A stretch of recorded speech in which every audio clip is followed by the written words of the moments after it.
또 없는 일에라는 제목으로 우리가 말씀을 한번 묵상해 보겠습니다. 우리 7, 8월 달 큐티 책에 보면 8월 달 표지에 보면 그림이 하나 있습니다. 그래서 그 그림에 대해서 이렇게 해석을 해두는 게 있는데요. 그 그림은 렘브란트라는 작가가 그린 스데반의 순교라는 작품입니다. 그래서 렘브란트가 이 작품을 그릴 때 나이가 19세였다라고 이렇게 얘기를 합니다. 그래서 10대 후반에 이 그림을 그렸다라고 얘기하는데요. 그림을 보면 너무 어떻습니까? 신앙적 모습을 닮아서 사실적으로 표현해 두었고요. 또 그리고 그 렘브란트의 그림의 특징 중에 한 가지가 뭐냐면 특별히 이 스데반의 순교라는 작품에 보면 스데반 그 뒤에 보면 본인의 얼굴을 그려놨습니다. 그래서 자신의 모습을 그리는 그런 장면도 이렇게 특이하게 우리가 볼 수 있는데요. 이 렘브란트가 그린 이 스데반의 순교라는 작품을 보시면서 한 가지 질문을 던지는 장면이 있습니다. 그게 뭐냐면 시선이 어디를 향하고 있는가라는 것입니다. 그래서 스데반이 바라보고 있는 시선, 그리고 그 자리에 있었던 사울이 바라보고 있는 시선이 어느 곳을 향하고 있는가라는 질문이 있습니다. 그래서 우리가 보면 스데반은 무릎을 꿇고 손을 듭니다. 그러면서 그의 시선을 하늘을 바라봅니다. 그런데 사울은 어떻습니까? 의자에 앉아서, 그죠? 의자에 앉아서 하늘을 쳐다보고 있습니다. 그래서 이 두 사람의 시선이 같은 방향을 보고 있는 것입니다. 그래서 이 렘브란트가 던지는 질문이 분명히 우리가 보시기 바랍니다. 이 두 사람의 시선이 어느 곳을 향하고 있는가? 스데반이 바라보는 것에 대해서는 우리가 당연히 스데반이 하늘을 우러보았다라고 성경에 표현하고 있으니까 그렇게 표현했다라고 볼 수 있는데요. 사울의 시선은 렘브란트가 어떻게 보면 자의를 가지고 그렇게 표현했다라고 볼 수 있습니다. 그런데 이 렘브란트가 이 그림을 통해서 이 스데반의 사건을 통하여서 하나님께서 어떻습니까? 사울을 바울 되게 하시는 장면이다라고 해석할 수 있다는 것입니다. 그래서 바울을 하나님께서 예비하셨다라는 것을 렘브란트가 표현을 해두고 있다라고 해석을 하고 있습니다. 이렇다 두 사람의 시선이 한 곳을 향합니다. 그리고는 결국 렘브란트가 표현했던 것 같이 스데반은 신앙의 순교를 지켰고요. 사울은 이후에 바울이 되어서 신앙의 아름다운 길을 걸어갑니다. 결국 두 사람 다 하나님을 바라보면서 하나님 안에 그들이 살아갔음을 분명히 보여주고 있습니다. 그러면 이렇게 그냥 렘브란트가 그린 작품만 얘기하면 그냥 우리에게 무슨 의미가 있겠습니까? 한 가지를 생각해 보시기 바랍니다. 나는 나의 시선을 어디에 맞추고 있습니까? 우리가 살아가시면서 평생을 살아가시면서 매일매일 삶을 살아가면서 우리가 바라보는 곳은 어디입니까? 나는 무엇을 보고 있습니까? 그리고 그것을 바라보는 이유와 목적이 무엇입니까? 내가 바라보는 방향이 있습니다. 내가 바라보는 삶의 시선이 있습니다. 그것을 바라보시면서 우리는 어떤 생각을 가지고 있는지, 또 그 시선을 통하여서 우리는 어떻게 살아가고 있는지, 더 나아간다면 하나님께서는 우리가 그 삶 속에서 어떻게 살아가기를 원하시고 하나님의 은혜와 하나님의 목적은 무엇인가라는 것입니다. 이것을 우리 성도님들이 깊이 있게 한번 생각해 볼 수 있으면 좋을 것 같아요. 그냥 렘브란트가 그린 그 그림 하나로 우리가 그냥 넘어갈 수도 있는 부분이지만 그 그림을 보시면서 또 우리 주위에 일어나는 여러 가지 사건들을 보시면서 우리가 어떤 해석을 할 수 있는지, 또 그것을 통해서 하나님이 나에게 무엇을 말씀하시는 것인지를 우리가 분명히 깨달을 수 있는 그런 삶이 되면 좋을 것 같습니다. 지금까지 혹시라도 나는 나의 삶의 목적, 나의 삶의 방향이 그렇게 썩 어떻게 보면 정확하지 않았다라고 얘기하신다면 그냥 지금부터 우리의 삶의 목적과 방향들을 분명하게 바르게 세울 수 있기를 원합니다. 그것이 우리가 늘 말하는 비전이다라고 얘기할 수 있습니다. 그러기에 오늘 우리 성도님들의 삶을 하나님 안에서의 그 복된 그 믿음의 길을 함께 걸어갈 수 있으면 참 좋을 것 같습니다. 오늘 말씀은 아무 까닭도 없는 일이라고 하고 있습니다. 그래서 오늘 말씀 보시면 에베소 사람들은 데메드리오의 선동에 의해서 수많은 사람들이 모였습니다. 그런데 오늘 성경에 보여주듯이 그들은 자신들이 왜 모였는지에 대해서 잘 알지 못합니다. 그래서 어떤 사람은 이런 말하고 어떤 사람은 저런 말합니다. 그런데 더 놀라운 것은 왜 모였는지도 정확하게 알지도 못하면서 그들이 외치는 소리가 있습니다. 아데미를 외치면서 2시간 동안이나 소리를 쳤다라고 얘기합니다. 그런데 이 문제 속에서 이 에베소시의 서기장이 나와서 에베소 사람들을 진정시키고 자신들이 나와서 하고 있는 일은 아무 까닭도 없는 일이다. 그래서 그들의 그 분기한 소리를 멈추게 합니다. 그리고는 서기장의 그 소리에 의해서 모든 소동이 잠잠해지는 것을 오늘 성경은 얘기해 주고 있습니다. 첫 번째 보면 모인 이유를 모른다는 것입니다. 32절에 말씀합니다. 사람들이 외쳐 어떤 이는 이런 말을 어떤 이는 저런 말을 하니 모인 무리가 분란하여 태반이나 어찌하여 모였는지 알지 못하더라라고 말씀합니다. 에베소 사람들은 많은 사람들이 소동에 동참했습니다. 그래서 앞부분에 우리가 보면 나와 있듯이 가이오와 아리스타고를 잡아서 이 연극장으로 데려왔습니다. 에베소의 연극장은 우리가 알듯이 민주제도가 일어났던 도시들마다 이런 연극장이 있습니다. 어떤 특별한 공연장이라고 얘기할 수 있는데요. 이 연극장에서 시의 모든 회무를 처리하기도 하고요. 함께 그러니까 민주주의적 제도를 가지고 시민들이 함께 모이는 민회의 장소였습니다. 그래서 시의 의견들이 있을 때 함께 이 문제를 토론하고 함께 해결하는 자리였습니다. 그러기에 이 연극장은 그렇게 규모가 작지는 않습니다. 이때 당시에 이 연극장에 수용할 수 있는 인원이 한 2만 5천 명 정도 수용할 수 있다라고 얘기합니다. 오늘날 또 경기장이 한 2만 5천 명 들어간다라고 하면 그렇게 작은 경기장이 아닙니다. 그런데 이때 당시에 2000년 전에 어떻습니까? 2만 5천 명이 들어갈 수 있는 이런 자리가 있다. 이것은 굉장히 큰 모임의 자리였습니다. 그래서 이 에베소에서 일어난 이 소동으로 인해서 연극장에 모인 사람들은 적지 않았다는 것입니다. 그런데 왜 모였는지를 모르는 겁니다. 누구는 이런 얘기를 하고 누구는 저런 얘기를 합니다. 그러니까 사람들마다 함께 모여서 소리는 치고 있는데 자기가 왜 모였는지 알지 못하는 그러한 형국입니다. 그래서 어떻게 보면 우리나라 속담에 보면 이런 얘기가 있는 것을 알 수 있습니다. 그럼지고 장에 따라간다라는 얘기가 있잖아요. 친구 따라 그럼지고 장에 간다라는 얘기가 있습니다. 시장에 가긴 갔는데 그냥 친구가 가니까 자기가 하던 일을 멈추고 그냥 자기가 하던 일 그 중간에 그냥 따라가는 겁니다. 그리고는 내가 왜 이 시장에 왔는지를 모르는 것입니다. 그와 같은 상황입니다. 2만 5천 명이나 되는 이 수많은 사람들이 모였는데 왜 왔는지를 모릅니다. 그런데 이 문제에 대해서 이 주범은 누구입니까? 이 에베소에 이런 분란을 일으킨 사람은 우리가 알듯이 데메드리오라는 사람이 이 문제에 분란을 일으켰습니다. 아데미 신상을 만들어서 파는 언장색이었습니다. 결국 신상을 만들어 파는 우상의 그런 일꾼이었습니다. 장사꾼이었습니다. 그래서 이 사람이 자기에게 경제적 손실이 생겨난 것을 염려해서 사람들을 선동하기 시작합니다. 그리고는 그 선동으로 인해서 이렇게 큰 소동이 일어나게 된 것입니다. 아데미는 에베소의 수호신이었습니다. 그래서 다산과 비옥을 상징합니다.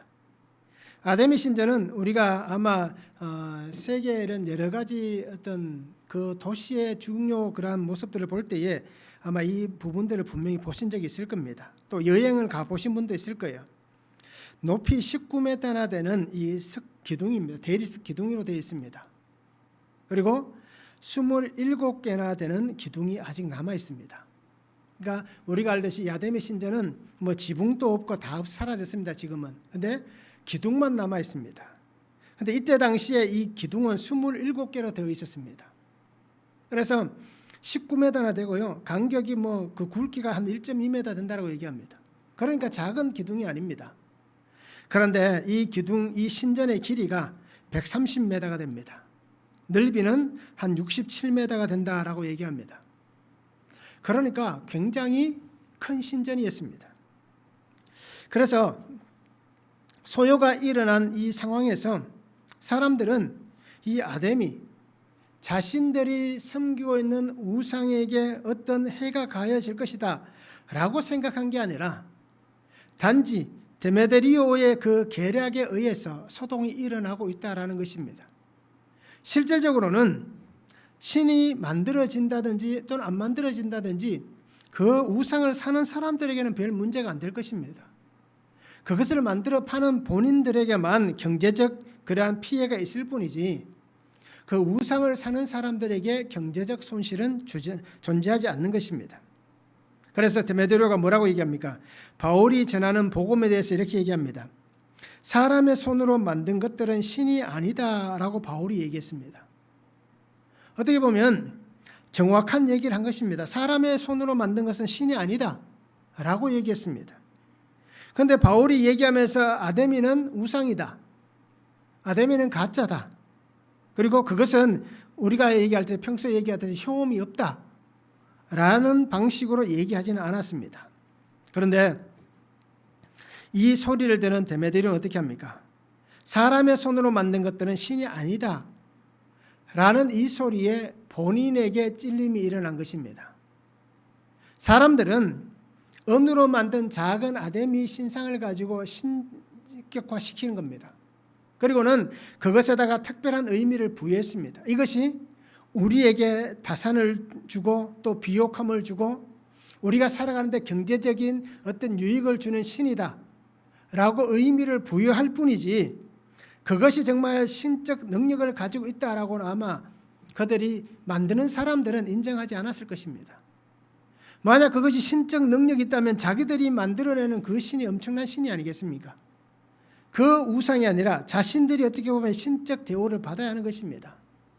그런데 데메드리오가 어떻습니까? 바울이 한 얘기를 분명히 들었다는 것은 자기들 속에도 자기들이 만드는 이 우상이 사람들을 속이고 있고 사람들의 눈을 가리고 있고 그저 장사로 이 문제가 자기들 안에 있다라는 것을 본인이 알았다는 것입니다. 그래서 경제적 손해가 일어날 것을 염려해서 사람들에게 거짓된 소문과 말들을 가지고 소동을 주도한 것입니다. 분명한 것은 오늘 성경에서 분명히 보여주고 있습니다. 왜 모였는지도 모르면서 소리를 치는 그들은 얼마나 사람들이 어리석은지를 보여주는 사건입니다. 자신들 속에 들려지는 그 소리를 사람들은 듣고 싶은 것만 듣고 보고 싶은 것만 보는 것입니다. 결국 그것을 통해서 자기의 욕심과 야망을 채우기 위해서는 무엇이든지 할 수 있다라는 것을 지금 보여주고 있습니다. 자기의 이익을 위해서라면 사람을 선동할 수도 있고 자기의 이익을 위해서라면 사람들을 소모품으로도 사용할 수 있다라는 것입니다. 그래서 잘못된 생각과 행동은 지금 당장은 좋은 효과를 거두는 것 같습니다. 데메드리오가 볼 때 어떻게 했습니까? 야, 사람들이 우리의 소리에 이렇게 반응을 잘해주니까 잘됐다. 이제 곧 우리가 원하는 결과를 얻을 것이다. 라고 좋아했을 것입니다. 그런데 진실은 어떻게 됩니까? 결국 드러나게 되는 것입니다. 거짓은 사라지게 되고 진실은 분명하게 드러나는 것입니다. 그러기에 그러한 문제에 대해서 본인이 어떠한 책임을 져가야 할 일들이 생겨나는 것입니다. 사람들은 자신들이 모여있는 이 연극장이지만 자기가 어떻게 해서 이곳에 왔는지도 모르고 그냥 환경에 의해서 사람들의 분위기에 휩싸여서 행동을 하고 있습니다. 결국은 이 잘못된 행동도 자기가 책임을 져야 되는 것입니다. 그러기에 오늘 가이오와 아리스다고에게 무고한 피해가 생겨나고 있습니다. 그들은 바울과 함께 있었다라는 그 이유로 분명히 그 속에는 복음을 전하였던 일들이 또 있었지만 바울을 잡지 못하니까 그 대체로 가이오와 아리스도고를 잡은 것입니다. 즉 우리 얘기로 보면 뭐 좋은 표현은 아니지만 꽁 대신 닭이다라고 표현하는 그와 똑같은 상황이 생긴 것입니다.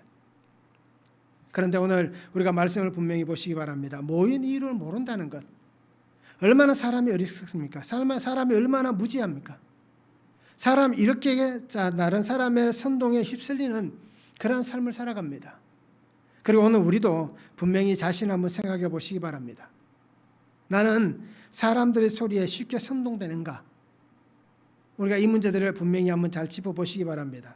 그래서 내가 믿음으로 살아가는 사람이면서도 세상의 소리에 너무 선동이 잘 된다면 그것도 우리에게 문제가 있다라는 것입니다. 분별하고 판단하고 하나님의 말씀 안에서 심사숙고해서 우리가 그 소리들을 잘 걸러낸 다음에 수용해야 되는데, 그렇지 못하고 그냥 들려지는 소문들을 다 듣고 그것을 우리가 무작정 따라간다면 바로 우리 또한 이 사람들과 다를 것이 없다라는 것입니다. 그리고 오늘 우리가 말씀을 깊이 있게 잘 한번 생각해 보시기 바랍니다. 한번 적용해 보시기 바랍니다. 나는 욕심에 이끌려서 헛되고 거짓된 소문을 퍼뜨려서 혼란을 일으킨 적은 없습니까? 내 욕심 때문에 교회 안에서라든지 또는 가정에서라든지 내가 속해 있는 직장이나 공동체 안에서 내 욕심 때문에 헛소문을 내거나 거짓된 소문을 퍼뜨려서 혼란을 일으킨 적은 없는가? 우리가 말씀 한번 적용해 보시기 바랍니다. 나는 무엇의 마음을 빼앗겨서 현혹되고 있습니까? 나는 무엇의 마음을 빼앗겨서 속아 넘어가고 있습니까? 우리 이것을 말씀을 통해서 한번 적용해 보시기 바랍니다. 우리가 데메드리오와 같을 수도 있고 또 그 선동에 아무것도 모르고 쫓아다니는 에베소 사람들과 같을 수도 있습니다. 우리는 말씀을 한번 적용해 보기를 원합니다. 두 번째는 유대인들의 변명이 있습니다. 33절에서 34절에 말씀합니다. 유대인들이 무리 가운데서 알렉산더를 권하여 앞으로 밀어내니 알렉산더가 손짓하며 백성에게 변명하려 하나 그들은 그가 유대인인 줄 알고 다 한 소리로 외쳐 이르되 크다 에베소 사람의 아데미여 하기를 2시간이나 하더니 라고 말씀합니다. 유대인들은 이 소요에 대해서 자신들이 어떤 변명을 내기를 원합니다. 그래서 그들도 이 연극장에 같이 왔습니다. 그리고는 모여서 보신 말씀같이 어떻게 합니까? 누가 자원해서 나간 것은 아닙니다. 단지 그 무리 가운데에서 어떻게 보면 앞에 있을 수 있었다라고 표현할 수 있습니다. 앞에 있는 사람 이 알렉산더가 자기들 무리에서 밀려서, 그래서 자기는 원치 않은데 그냥 밀려서 나와서 변명하는 장면입니다. 분명하게 자기들은 바울과는 다르다. 여기 잡혀와 있는 가이오와 아리스다고와 우리는 다르다라는 선을 긋고 있습니다. 에베소에서 일어났던 사건은 무엇입니까? 기적이 나타났습니다. 사람들이 회심하는 사건이 나타났습니다. 심지어는 회심한 마술사들이 어떻게 합니까? 은 5만이나 되는 엄청난 양의 책을 불살랐습니다. 그리고 자신들의 죄를 고백하고 정말 이 에베소에 놀라운 역사가 일어났습니다. 그런데 이 모든 것은 유대인들은 뭐라고 얘기합니까? 우리와는 상관이 없다라고 얘기하고 있습니다. 지금 소요가 일어난 이 사건과 우리 유대인들은 상관이 없으니까 우리에게는 피해가 오지 않았으면 좋겠다. 우리를 도매금으로 이 사건과 묶지 않았으면 좋겠다. 라는 마음을 가지고 이렇게 알렉산더가 얘기를 하려고 합니다. 그런데 사람들은 어떤 마음을 가지고 있습니까? 좋은 것이면 함께 자기 이름을 내고 싶은 마음이 있고 안 좋은 것이면 자기와 상관이 없다라고 얘기하고 싶어 할 것입니다. 앞에서 있었던 이 수많은 에베소의 기적들과 같은 이 사건 속에서는 아마 이 유대인들도 우리와 상관이 없다라고 얘기하지는 않았을 겁니다. 그런데 이 소동이 일어나니까 자신들에게 어떻게 보면 불똥이 튈 것 같으니까 이렇게 선을 그으려고 하는 것입니다. 그래서 이 소리를 하려는 이들을 향해서 특별히 알렉산더가 나온 것을 보면서 저 사람 유대인이다 라는 것을 아는 순간 어떻게 합니까? 사람들은 어떤 소리도 듣고 싶어 하지 않습니다. 그러면서 그들은 그냥 외치기만 외칩니다. 유대인이나 기독교인이나 이방인의 눈에 보기에는 똑같은 유대인으로 보인 것입니다. 즉 이것을 다르게 얘기하면 오늘 우리는 기독교와 이단과 사이비를 구분합니다. 교회는 구분할 줄 압니다. 그런데 세상 사람들은 어떻습니까? 이게 정통교회인지 저게 정통교회인지 잘 모릅니다. 그래서 우리가 볼 때는 뉴스나 이런 상황을 보면 이단과 또는 사이비의 얘기가 나올 때 교인들은 우리 얘기 아니다 라고 분명히 아는데 세상 사람들의 눈에 어떻습니까? 똑같은 교회로 보인다는 겁니다. 아마 지금 상황이 그런 상황입니다. 그러니까 그들은 어떻게든 자신들이 해명하고 변명하려고 하고 있는 것입니다. 그런데 어떻습니까? 에베소 사람들은 듣고 싶은 마음이 없습니다. 그래서 그들은 어떻게 합니까? 그냥 자기들이 원하는 대로 계속해서 아데미를 외치고 있을 뿐입니다. 2시간 동안이나 외치고 있습니다. 무엇 때문인지 알지도 못하면서 2시간 동안 자신들의 신을 외치면서 자신들의 신앙을 드러내고 있습니다. 우리가 이렇게 믿음이 강하다. 우리의 믿음이 이렇게 헌신적이다. 우리의 믿음이 이렇게 숭고하다라는 것을 드러내고 있습니다. 그런데 어떻습니까? 그저 맹목적인 모습에 불과한 것입니다. 왜 그런지도 분명한 이유도 알지 못하고 왜 자기가 지금 이 연극장에 나와서 이렇게 외치고 있는지 왜 이 소요에 함께 가담하고 있는지 그것도 제대로 알지도 못하면서 맹목적으로 그냥 외치고 있을 뿐입니다. 그러기엔 정당한 절차를 밟아서 자신들의 소리를 내고 일을 진행시켜 나가면서 무엇이 바른 것인지 무엇이 잘못된 것인지를 정확하게 판단을 내리고 그것에 대한 일을 해결해 나가는 것이 바른 모습인데 오늘 에베소의 사람들은 그렇게 하고 있지 못하다는 것입니다. 결국 이 얘기는 무엇이겠습니까? 자신들에게 있는 그 신앙이 삶의 모든 환경을 가려버린 것입니다. 자신들의 그 상황을 파악할 수 있는 지적 능력을 막아버린 것입니다. 그래서 오늘 우리도 마찬가지입니다. 유대인들이 이렇게 자신들의 변명하는 모습과 똑같이 우리 또한 살아가면서 신앙이 믿음이 우리의 지적 능력을 가로막아버리고 성도가 살아가는 그 믿음의 삶의 환경을 가로막아버리는 맹목적인 일들이 분명히 생겨날 수도 있습니다. 그런데 그것은 하나님 앞에서 올바른 방법이 아닙니다. 말씀을 묵상함을 통하여서 우리는 이러한 문제들을 깨어나가야 되는 겁니다. 깨우쳐야 되는 것입니다. 예전에는 말씀을 몰랐기 때문에 그저 맹목적으로 믿었다 하더라도 이해할 수 있습니다. 그런데 이제는 말씀을 읽고 묵상하고 그 말씀을 통해서 우리가 해석할 수 있는 능력을 하나님께서 우리에게 주셨기 때문에 우리가 그 말씀을 통하여서 바른 신앙을 가지고 살아가는 삶이 분명히 되어야 할 것입니다. 말씀을 한번 적용해 보시기 바랍니다. 우리에게는 맹목적인 이유도 알지 못한 채 그저 소리에 편성되어 있는 삶의 모습은 아닙니까? 맹목적으로 우리가 그냥 끌려다니는 그러한 삶과 신앙의 모습은 아닌지 말씀을 한번 적용해 보시기 바랍니다. 또 하나는 내 욕심으로 만든 우상을 지키려고 변명하고 내세우고 있는 것은 무엇입니까? 내 욕심의 우상, 이 욕심 안에 만들어 놓은 우상, 이것을 지키기 위해서 나는 무엇을 변명하고 내세우고 있습니까? 우리가 말씀을 한번 잘 묵상해 보시기 바랍니다. 세 번째는 서기장의 중재입니다. 35절에서 41절에 말씀합니다. 서기장이 무리를 진정시키고 이르되 에베소 사람들아 에베소시가 큰 아데미와 제우스에게서 내려온 우상의 신전지가 된 줄을 누가 알지 못하겠느냐. 이 일이 그렇지 않다 할 수 없으니 너희가 가만히 있어서 무엇이든지 경솔이 아니하여야 하리라. 신전의 물건을 도둑질하지도 아니하였고 우리 여신을 비방하지도 아니한 이 사람들을 너희가 붙잡아 왔으니 만일 데메드리오와 그와 함께 있는 직공들이 누구에게 고발할 것이 있으면 재판날도 있고 총독들도 있으니 피차 고소할 것이요 만일 그 외에 무엇을 원하면 정식으로 민회에서 결정할지라. 오늘 아무 까닭도 없는 이 일에 우리가 소요 사건으로 책망받을 위험이 있고 우리는 이 불법 집회에 관하여 보고할 자료가 없다 하고 이에 그 모임을 흩어지게 하니라 라고 말씀합니다.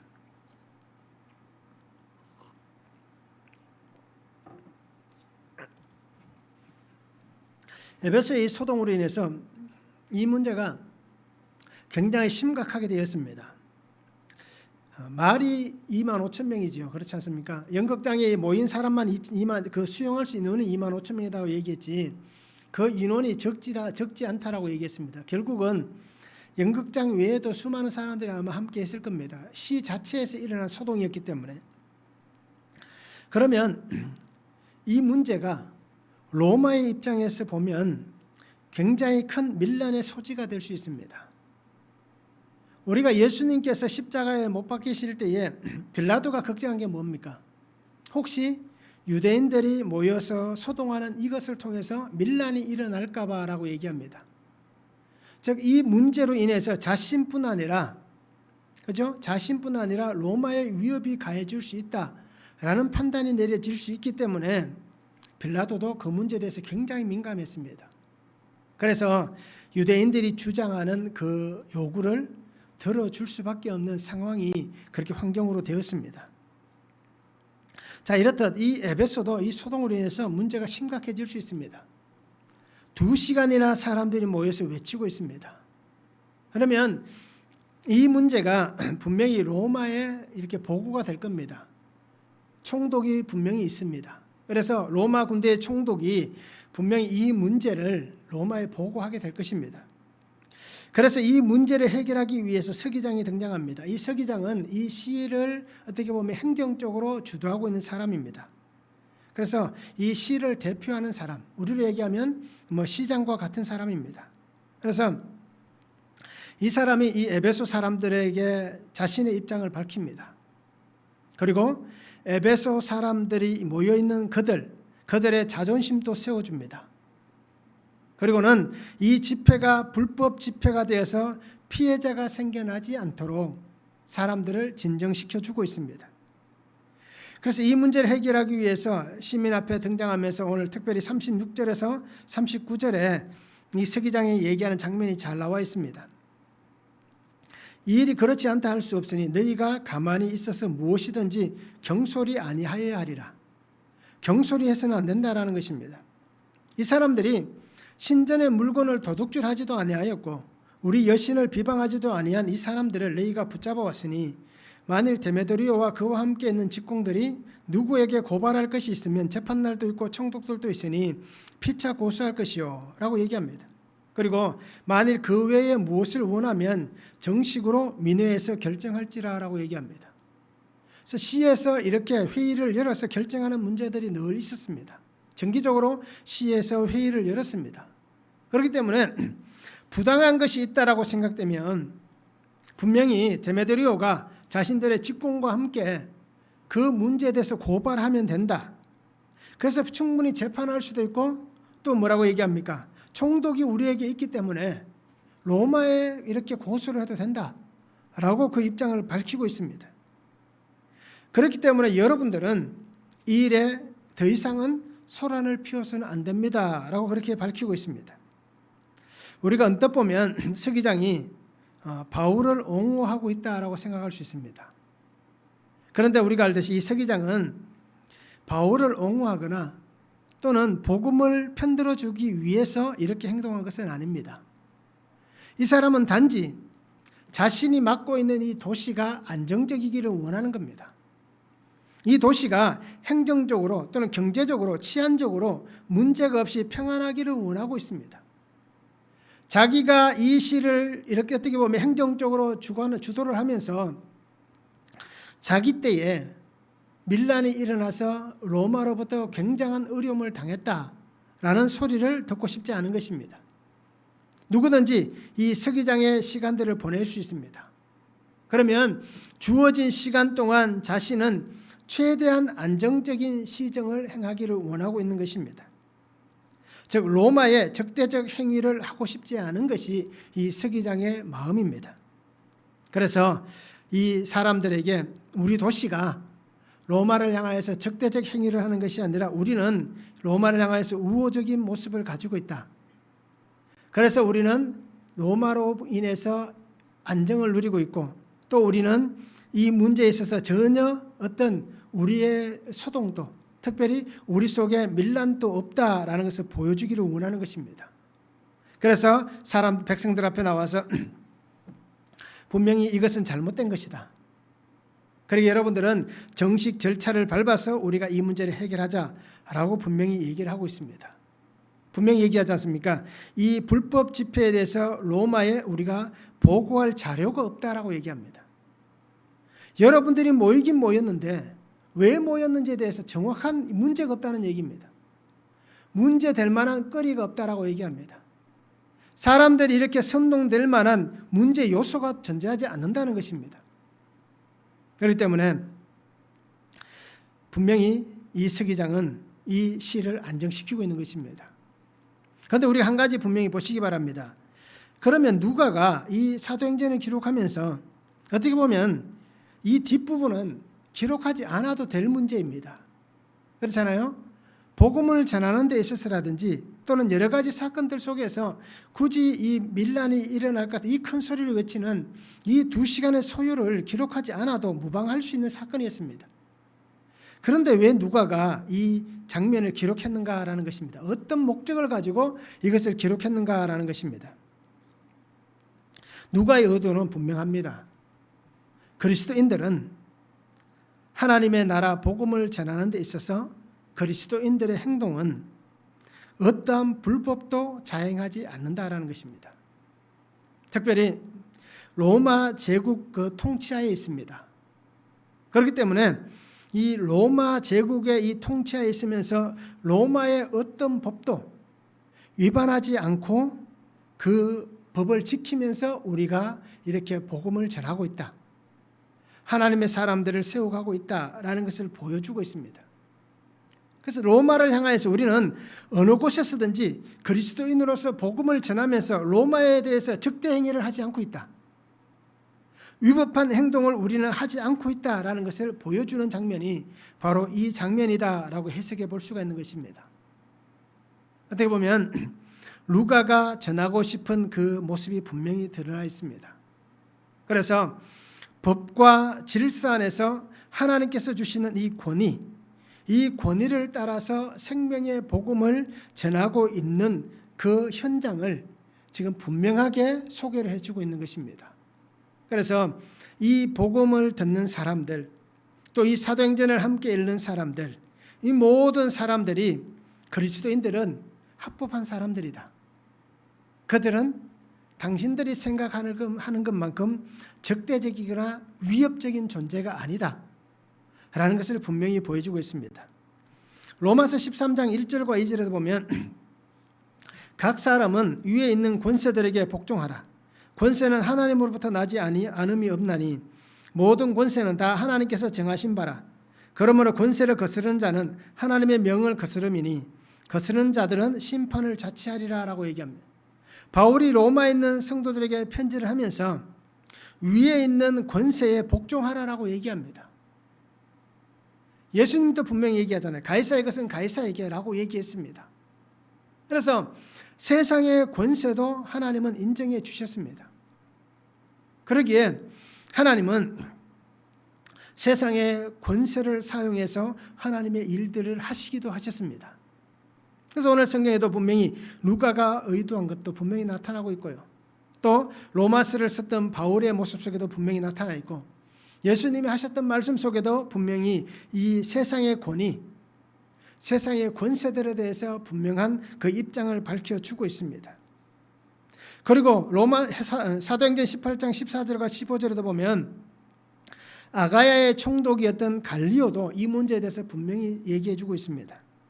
18장 14절과 15절을 보면 바울이 입을 열고자 할 때에 갈리오가 유대인들에게 이르되 너희 유대인들아 만일 이것이 무슨 부정한 일이나 불량한 행동이었으면 내가 너희 말을 들어주는 것이 옳거니와 만일 문제가 언어와 명칭과 너희 법에 관한 것이면 너희가 스스로 처리하라. 나는 이러한 일에 재판장 되기를 원하지 아니한다라고 밝히고 있습니다. 총독이었던 갈리오도 분명히 얘기합니다. 로마를 향하여서라든지 이 로마 문화권 안에 이 모든 땅을 향하여서 만약 그것이 부정한 일이거나 불량한 행동이라면 내가 개입하겠지만 그것이 만약에 유대인들 당신들의 문제라면 너희들 스스로 그 문제를 해결하라는 얘기입니다. 빌라도도 처음에는 그렇게 했습니다. 이것은 너희들의 문제니까 너희들이 알아서 해결해라 라고 얘기했습니다. 그런데 그가 그 문제를 넘어서지 못한 것입니다. 빌라도는. 그리고 오늘 성경은 우리에게 분명히 얘기합니다. 하나님은 이렇게 중재자를 세워서 그 상황의 질서를 회복하시는 것입니다. 하나님께서는 원하시는 것은 하나님께서 이루어 가신 이 복음의 역사는 그냥 하나님께서 원하시는 방법대로만 이루어 가시는 것이 아니라 세상의 모든 것을 조화롭게 사용하셔서 하나님이 원하시는 방법 안에서 이 권위를 통해서 하나님의 역사를 이루어 가시는 것을 보여주고 있습니다. 그래서 오늘 우리 그리스도인들은 이렇게 누가가 특별히 기록한 것을 우리가 잊지 않기를 원합니다.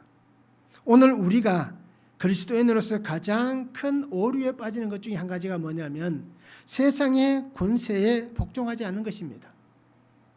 우리는 대한민국 국민으로 이 땅에 태어났습니다.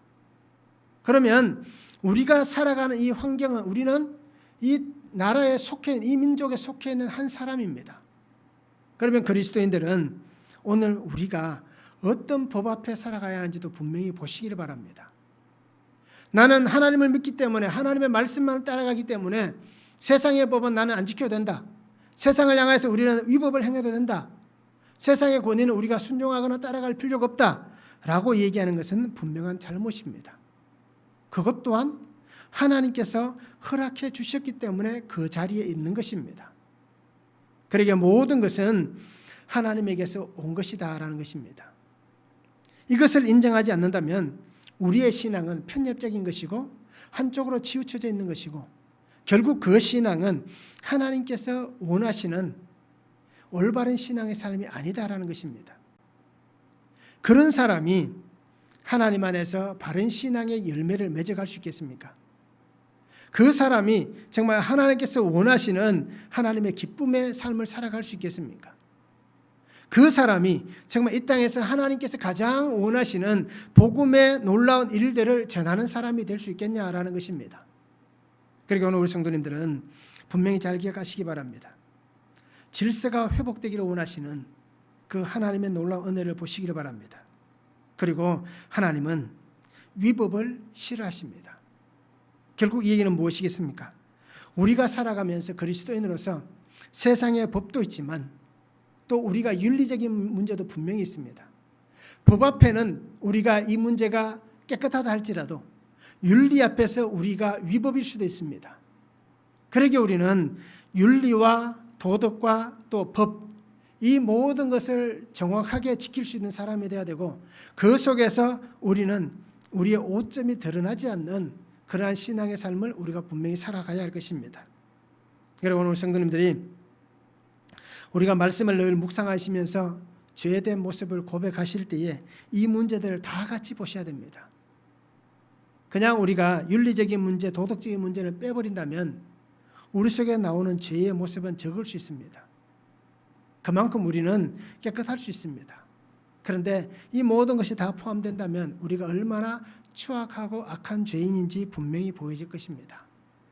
그리고 우리가 하나님 앞에서 어떻게 살아가야 할지를 분명히 보시면서 복음의 역사를 이루어 가신 하나님께서 권세 앞에 우리를 세워두셨다는 것, 그것을 우리가 따라가면서 그 권세를 하나님의 말씀으로 바르게 세울 수 있는, 잘못되었다면 바르게 만들어갈 수 있는 그러한 성도의 삶을 우리가 함께 살았으면 좋겠습니다.